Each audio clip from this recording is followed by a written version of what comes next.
What if I told you that the debt you think you owe was never backed by real, lawful money and legally no valid loan ever occurred? In this video, we'll go even deeper into the illusion of debt, and I'll show you how to challenge any agreement by proving there was no lawful consideration. All right? What we talk about is how lawful consideration is a key element in any contract. So when we're thinking about what consideration is, it is something of value being exchanged by both parties. All right? I've studied consumer law, contract law, and banking regulations, and I'm here to help you see through the illusion and stand on facts, not emotion. Now, before we dive into this video, all right, this is not financial advice. This is not legal advice. Make sure to do your due diligence. You dig what I'm saying? I think a lot of times that when we watch these videos, I don't want you guys to just take this for face value, start taking action based off this video. Go look up some of these laws, some of these court cases that I'll talk about today, these books, read them and understand them, overstand them. All right. Lastly, if you're brand new, go ahead and click the like button, click the subscribe button. You dig what I'm saying? So that we can continue to keep posting content like this and more people can be able to see this information. All right.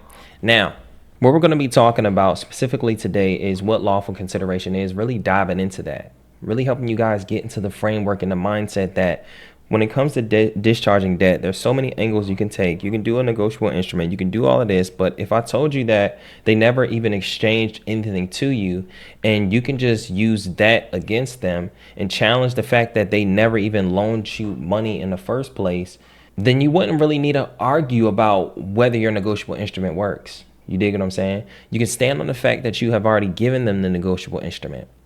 I had a question on stream, particularly talking about a repossession, shout out to security, where, you know, they were attempting to take her vehicle. But the thing is the fact that she understood the law, she was able to prevent that. But moreover, saying, hey, look, you can actually lay out your facts and have them prove that your facts are wrong. Have them disprove your facts. You now shift the burden of proof onto them. And once you shift the burden of proof onto them, they really cannot take action. You dig what I'm saying? So we're really going to be doing more of a deep dive. And this video is much needed video. You know, I think a lot of people get excited about remittance and excited about promissory notes, excited about, you know, discharging debt, but it's this very concept right here that makes the battle much easier. It makes it much harder for them. Okay, if you can understand this concept, I'm trying to tell you that you will never be in your head or wrapped up in your brain about if this can work. Okay, so let's talk about this. Okay, we're going to be talking about what lawful consideration is, why Federal Reserve notes aren't lawful money, why this isn't lawful money. You dig what I'm saying? We're going to talk about some case laws and some legal precedents. And I hope you guys follow me all the way to the end. You dig what I'm saying? And we're going to be talking about how to make this argument when it comes to court or when it comes to communicating with a debt collector using debt validation. All right. So let's dive in. So first things first, let's talk about what lawful consideration is. Lawful consideration is something of value being exchanged by both parties. So one of the key fundamental of a contract, because remember, debt is a contract conversation. It's not about you owing somebody money. It's about a contract conversation. You dig what I'm saying? So when we look at lawful consideration in contracts, it says in contract law, lawful consideration is something of value being exchanged between parties that is legally permissible and forms the basis of a binding agreement. It's a crucial element for a contract to be enforceable, meaning the court will uphold its terms. Okay? Bargain for exchange. Each party must provide something of value to the other, whether it's a promise or an act or a forbearance, agreeing not to do something. Okay, legally sufficient. The consideration must be something that the law recognizes as having value, even if it's not necessarily a monetary value, and not forbidden by law. The consideration cannot be for an illegal purpose or to violate any laws or public policy. Okay, Examples: money, paying for goods or services. Number 2, promise to do something, promising to paint a house or deliver goods. And promise to refrain from doing something, agreeing not to compete with a business or not disclose confidential information. Okay? Here's the part about the enforceability. Without lawful consideration, a contract is generally not legally binding and cannot be enforced in courts. Consideration ensures that both parties are motivated to fulfill their obligations under the agreement, as if they were receiving something in return. All right? Clarity and fairness. It helps define the terms of the agreement and ensures that both parties are getting something of value in return for the promise or action. See, all I did was look this up on Google, and I'm telling, and I do this for the video and live so that you guys can see how simple it is to just take what you hear from what I'm saying and put it in Google. Research it. Okay? Some people watch the video and then click off it and just forget. And that's totally fine. But this is why we hop on the phone, or this is why we have a conversation, and this is why your debt collectors you feel emotional about these debt collectors, is because you won't put that energy into understanding it or overstanding it as much as possible. Okay? So it's important that there is consideration in any type of contract where both people are exchanging value. So on the very tip of, if you apply for something or you put in a promise, that is your consideration. You dig what I'm saying? But what if I told you that promise was the value that was created, and all they did was give you back the value that you already created? So then the question is, okay, what did they exchange for that signature? Absolutely nothing. As a matter of fact, they exchanged something negative by wanting more money from you, by lying to you. You got to really think about that. Okay? Under 15 U.S.C. 1605, it defines a finance charge, but it doesn't establish that banks loan actual value. So when it comes to the finance charge is the sum of all charges. Okay? It says the amount of the finance charge in connection with any consumer credit transaction shall be determined as the sum of all charges payable directly and indirectly by a person to whom the credit is extended, and imposed directly or indirectly by the creditor as an incident to the extension of credit. Okay? The finance charge does not include charges of a type payable and comparable with a cash transaction. The finance charge shall not include fees, amounts imposed by a third-party closing agency. Wow. Okay? Read that on yourself. But the finance charge is the cost of doing business for the bank, okay? And they get that when you set up your promise, okay?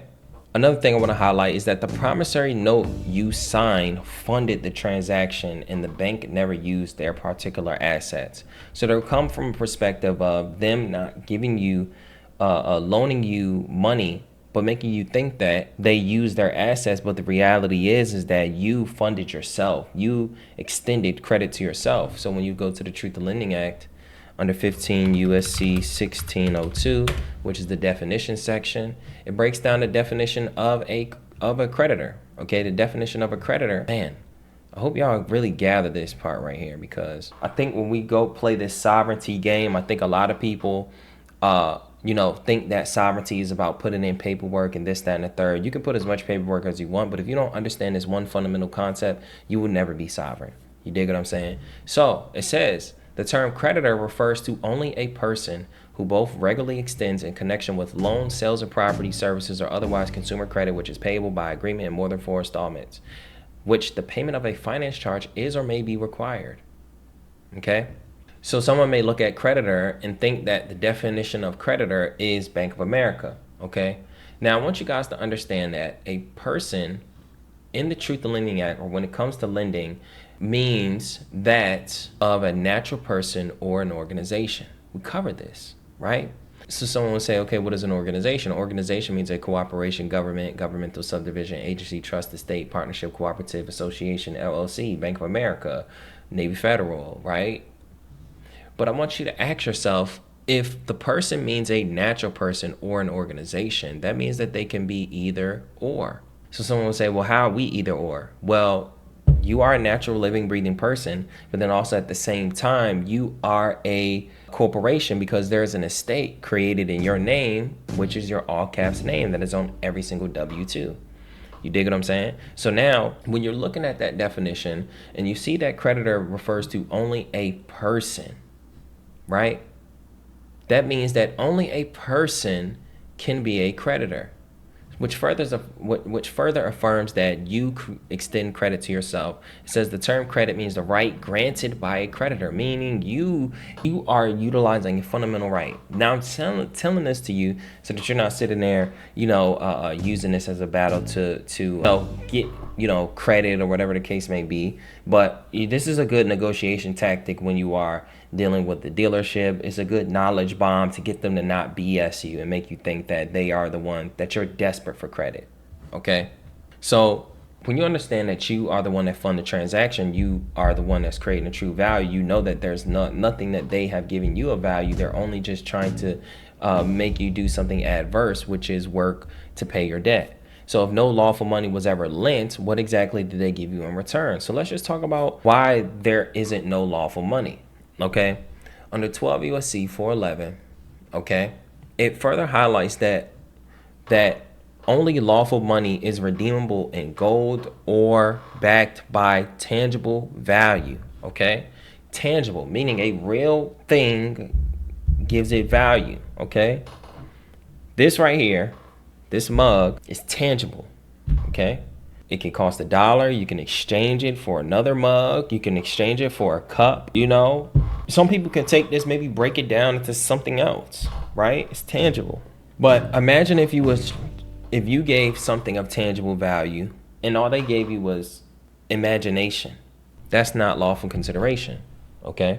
So it says that Federal Reserve notes to be issued at the discretion of the Board of Directors of the Federal Reserve System for the purpose of making advances to the Federal Reserve banks through Federal Reserve agents are hereinafter set forth for no other purpose are authorized, that the said notes shall be obligations of the United States and shall be receivable by all national member banks and Federal Reserve banks for all taxes, customs, and other public dues. They shall be redeemed in lawful money on demand at the Treasury Department of the United States. So long story short, they say, boom, you should be able to take this and redeem lawful money, but there is no lawful money. Basically saying, so I can exchange this for gold? No, you can't. All right. See, this right here is a debt instrument. In other words, it's also a promissory note. It says it right here that this note is legal tender for all debts, public and private. So when I bring up the definition of tender, it's a unconditional offer of money or to perform to meet an obligation. All right. So when you understand that that's what that means, that's what legal tender is. It's an offer of money. Even if you give this, you're only offering money because this is a debt dollar. You dig what I'm saying? So I want you to understand that if they give you a Federal Reserve note, that is not true consideration. They're literally saying they owe you money, okay? Even the GAAP and banking rules recognize your note as a deposit or an asset to the bank, okay? For the GAAP is the generally accepted accounting principles, which essentially just breaks down all accounting principles, long story short. You dig what I'm saying? So it's important for them to disclose this according to the GAAP. Now, I want you to understand that they didn't give you any loan. They just pretty much put an accounting ledger entry. And you think that that is money. You think that that's real value. But I can literally create a bank right now and literally type numbers in and say, hey, this is how much money you have. If we play Monopoly, I can give you as much money as I want. If I'm the host of the game, whatever the case may be, if you're doing more of a credit card system and we're just typing in it, I can type in however much you have and how much you start with. It doesn't matter. It's a game. Okay? So let's just talk about the aspect of the case law and legal precedents behind this. Okay, so first things first, I want to talk about before we get into the case law, I want to talk about Modern Money Mechanics. Modern Money Mechanics is a book that pretty much breaks down how money is created. So to further affirm that debt literally is something that that is literally just book entries. It really talks about that in Modern Money Mechanics. Okay, if you were to look up this book and you go to Who Creates Money and you read this entire section, you will understand how money is created. Okay, I could go through this entire section and read it right now, but I'm not. I was going to, but you guys can read this for yourself. My heart. Now, I want to go to case law, Federal Reserve Bank versus Dodge. Burry, you dig what I'm saying? So in this very law, one of the things that Burry, who he was going against going against Dodge, he wanted to affirm that notes are not money, they are just promises to pay. So whether it's a promissory note, whether it is a dollar, you dig what I'm saying? It's not real money, it's just a promise. Okay? So you promise to pay, that's a true value, then they give you back a promise to pay, whatever the case may be, if they actually give you that. But they don't. So one of the things that he says, okay, based on the information available, the statement Federal Reserve Bank versus Doge, notes are not money, just promises to pay, appears to be based on a misunderstanding or selective interpretation of legal principles. So here's an accurate perspective. Federal Reserve notes are legal tender. In the United States, Federal Reserve notes are considered legal tender, meaning they must be accepted as payment for debt. So meaning that it must be accepted doesn't mean that this is the only way to pay debts. Okay, that's number two. They are a form of money. While described as notes, they can be seen as representing a promise by the U.S. to pay a certain amount of money to the bearer on demand. They are also recognized as money and serve as a standard medium of exchange. They have value because they are accepted. Federal Reserve notes have value not because they are backed by a physical commodity like gold, but because people are confident that others will accept them for goods and services. So then we dive into the case of Federal Reserve Bank versus Malloy, which is another case. The case of Federal Reserve Bank of Richmond versus Malloy dealt with the collection of a check and its liabilities involved when a collecting agency accepts something other than cash. It highlights the legal framework for handling a negotiable instrument, but it doesn't suggest that Federal Reserve notes themselves are not money. Okay? While Federal Reserve notes are technically promissory notes, indicating a promise to pay, they function as money in the United States economy and are backed by confidence of the public and their acceptance as legal tender for all debts. So I bring this up and I highlight that to say, okay, bet if they will accept dollars, then they can also accept a actual promissory note, or they have done that. Okay. Then we go to Montgomery, First National Bank versus Montgomery versus Daly, Jerome Daly. Now the thing is with this here, they attempted to foreclose on the property, but the thing is that what Daly challenged the First National Bank of Montgomery was that there was no lawful consideration. Okay, there was no value exchanged to him, whether he applied for a $300,000 loan, $500,000 loan. He never actually got the money per se. Okay, or they never actually lent him the money from their reserves. So them coming after a loan that they never loaned, it pretty much threw off the whole aspect of them attempting to foreclose on the property. Because one of the simple questions that he asked, now he didn't inherently win this because he did win in the first go around, but long story short, the judge of the first ruling, he mystically died. And when he died, they pretty much appealed, and he ended up losing based on the aspect of them trying to say that he was doing a conspiracy or whatever the case may be. And that's how they try to finesse you, okay? But it ruled that no valid loan was made where the bank gave no lawful consideration. So that fact is true. Yes, he may have lost this, but the fact is true that, number one, banks don't actually loan their own money. So if they don't loan their own money, then there is no lawful consideration if you're saying you gave me a loan. Okay?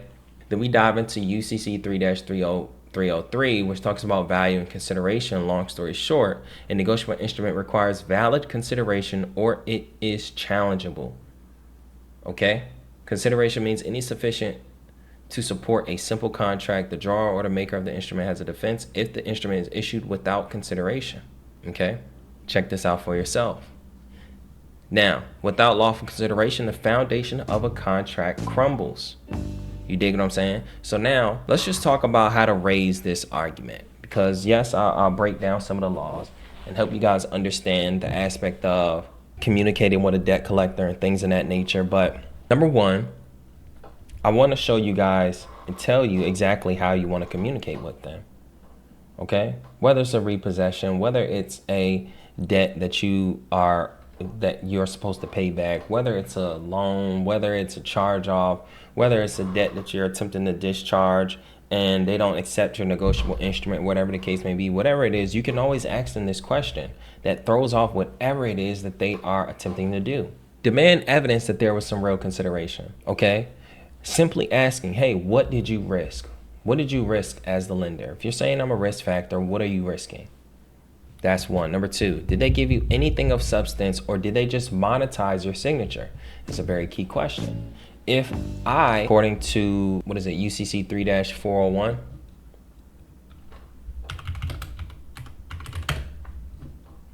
according to UCC 3-401, your signature is what creates the obligation. Obligation being that promise, right, for the United States to pay it back, which has value, which is a financial asset to the bank. So the question is, okay, what did the lender risk? The lender risked nothing. And they're not going to be able to prove that they risk anything. Number two, did they give you anything of substance or did they just monetize your signature? They're going to have to literally answer that question directly. If it goes unanswered, I can assume that they monetized it. Number three, and you can ask for proof of loss or actual asset lent. Okay? You can use this in your debt validation letters. You can use this in your court challenges. You can use this in your conditional acceptance. You can put this in your affidavit of truth. Hey, I know that it's true, or to my fact and to my knowledge, that you guys never loaned me anything directly. Okay? You never gave me any money, gold. Better yet, you didn't give me something from your reserves. When you apply for something and y'all get to fractionalize the money that I put into the what I literally apply for, y'all can fractionalize it. Y'all not even using that. Y'all just having us put in new applications and y'all just keep running the bag up. That right there is fraud. Not the fact that they are having us put in applications or whatever the case may be, but y'all are not lending us money and making us think that you are. That's fraud by inducement. Okay? Omitting information is you not even giving us us now. We're lacking that legal capacity. Now you're not giving full disclosure. Okay, so reframe the narrative. Number one, you didn't borrow, you created the value. So you guys get that fundamental value right there, that fundamental concept. It would be you'll have a tough time, understanding what's going on. Number two, they didn't lend a thing. They just recorded your promise and made profit from it. I don't care what it is. I don't care what they tell you. They may sound confident or whatever the case may be. But no, I don't want to hear it. I don't want to take your word for it. I want you to just provide it in writing because I know what I know. And now that you know that I know that you know what I know, you dig what I'm saying? Go ahead. Put it on paper. Please. Tell me. Say that you lent me money on paper. But I also want you to prove it. I want you to show me how that money came about and how you lent the money to me. They do this with people who are racketeering, drug dealing, doing all this stuff, money laundering. They ask them the source of the funds. So, man, if I told you that the bank was doing the same exact thing, okay? You are not a debtor. You are a creditor who was never paid in kind, okay? He was never paid, all right? So, this is why debt is an illusion built on silence, fear, and false agreements, okay? If you shine light on the foundation, it falls apart. You shine light on the fact that there was no money lent to me or whatever the case may be. Now they have to disprove your statements, which they cannot. And if they can, then great. I will pay it. Yeah. Because, yeah, if I ask for a loan, yes, I'm going to pay it back. If my friend loaned me money, I'm not going to take them through this debt validation process. Come on now, I know he gave me what it was.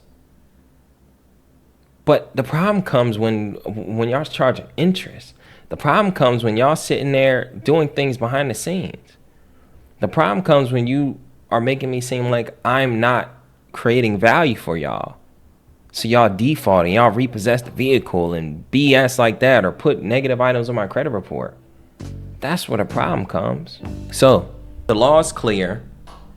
I don't care what anybody says. Someone can try to disprove me. This is why even as of late, I haven't been getting a lot of comments of people saying, oh, what you're saying is wrong and whatever the case may be. Because guess what? I'm not speaking from emotion. I used to be like that, but now I'm not. I'm just going to look at the law itself and I'm going to say, hey, if there's no consideration and there's no contract, just can you prove that the bank has lent their own money, and they'll go silent. Anybody to try to have this conversation with you. I spoke to someone that say, oh, well, my wife, she won't let me do this, but he's paying the bill. I'm not saying not to listen to your wife, but again, if she's not paying the bill, you do what you want to do. Okay, I'm not trying to be that, but you get what I'm saying. So when you start asking the right questions, you stop playing their game. Okay, they start to play your game. They start to now, when you start asking about the rules of the game for them to lay out the particular rules, then that's when everything changes. You dig what I'm saying? So if you gotten all the way this far, I'm gonna put together a no consideration dispute toolkit and some affidavit templates. There's just going to be different variations of everything that's in the YouTube templates guide. I mean, I asked about lawful consideration in every single video. I asked about things about templates and laws and this, that, and the third, all in the complete that guide in the YouTube template section. You dig what I'm saying? But I also create multiple and different variations so that we're not sitting there, all writing the same thing. And I want you guys to use it as a learning tool, okay? So if you gotten this far, that the link to the complete that guide will be in the description. Again, tap in if you want. You don't have to, but if you do, you become an affiliate and you can refer other people. Okay. Number 2, tap in with my Twitch at biz.nick, biz_nick. Tap into the Discord. The link will be in the description. If you want to work with me one-on-one, that link will be down there as well. If you're looking to fix your credit, get funding, start a credit repair business, set up your LLC, business, whatever the case may be, so that you can get business funding, tap in down below. All right. If you gotten this far, comment the word discharge. Remember to like, subscribe, turn on the post notifications, because once you see the illusion, you will never fall for it again. I love you guys, and I'll see you in the next one.